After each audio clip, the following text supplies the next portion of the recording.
Tonight, someone watching this is tired. Not physically, soul tired. Tired of pretending to be strong. Tired of praying prayers that feel unanswered. Tired of smiling around people while silently falling apart inside. And maybe, just maybe, you've reached the point where you're asking, God, do you still see me? Because when pain lasts too long, silence starts sounding like abandonment. And when heaven feels quiet, the enemy whispers things like, you're alone, you've been forgotten, nothing will ever change. But before you give up, listen carefully, because some of the people God used the most were the people who almost broke completely. And tonight, we begin with a man named Job. Job was faithful. He prayed. He obeyed God. He lived right. But one day, everything collapsed. His wealth vanished. His children died. His health failed. And suddenly, the man everyone respected became a man sitting alone in ashes. Can you imagine that kind of pain? The kind of pain where your whole life changes in one season. The kind where people stop checking on you. The kind where even your prayers feel weak. And what hurts most is that Job did not understand why. That's the hardest kind of suffering. Not just pain, but unexplained pain.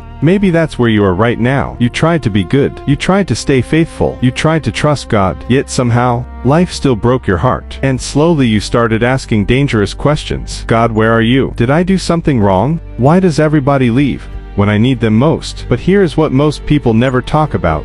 Job did cry. Job did question. Job did break emotionally. Yet God never abandoned him. Because being broken does not disqualify you from being seen by God. Let me say that again. Your pain does not make you invisible to heaven. Pause. Sometimes, God is doing his deepest work in seasons that feel the darkest. But Job wasn't the only one who almost lost hope. There was another man, a prophet, a strong man of God. At least that's what everybody thought. His name was Elijah. Elijah had just done something impossible. He stood before hundreds of false prophets, called on God, and fire fell from heaven. Not a spark, not a flicker. Fire. The kind of moment that should have made him feel invincible. But that's the thing nobody tells you about big spiritual moments. The crash after them can be devastating, because the higher the mountain, the harder the valley feels. And so Elijah, this man who had just watched God show up publicly and powerfully, ran, not toward something, away from pressure, away from people, away from the calling he could no longer carry. And alone under a tree in the wilderness, he prayed one of the most honest prayers in the entire Bible. He said,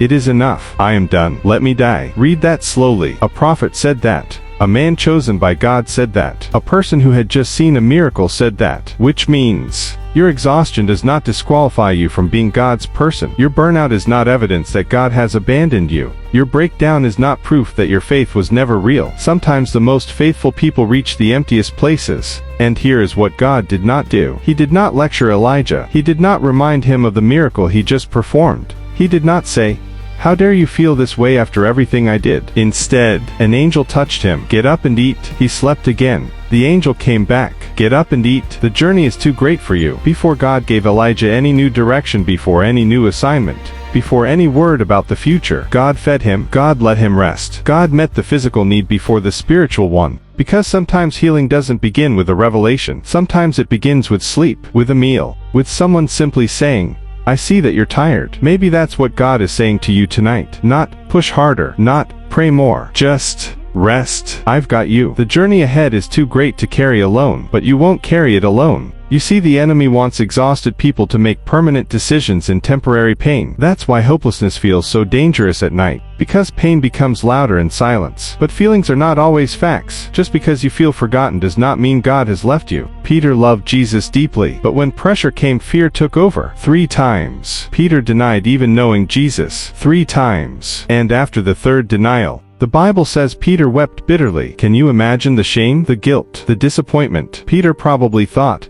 "I ruined everything." And maybe some of you understand that feeling, not because life hurt you, but because you made mistakes yourself. Maybe you failed. Maybe you went back to old habits. Maybe you disappointed people. Maybe you disappointed yourself. And now you think God is finished with you. But here's the beautiful part of the story. Jesus came back for Peter, not to destroy him, to restore him. Because God knows how to rebuild broken people. Your worst moment does not cancel God's purpose for your life. Peter failed publicly, yet God still used him powerfully. So stop believing the lie that one season destroyed your future. I need you to hear this. The fact that you are still breathing tonight is not an accident. You didn't stumble onto this video randomly. You didn't survive everything you've been through just to stop here. I know the pain is real. I know the waiting has been long. I know some of your prayers still don't have answers. But can I tell you something about seeds? A seed in its most critical moment of growth, looks exactly like it's been buried. No movement, no sign of life, just darkness and pressure and silence. And anyone watching from the outside would say,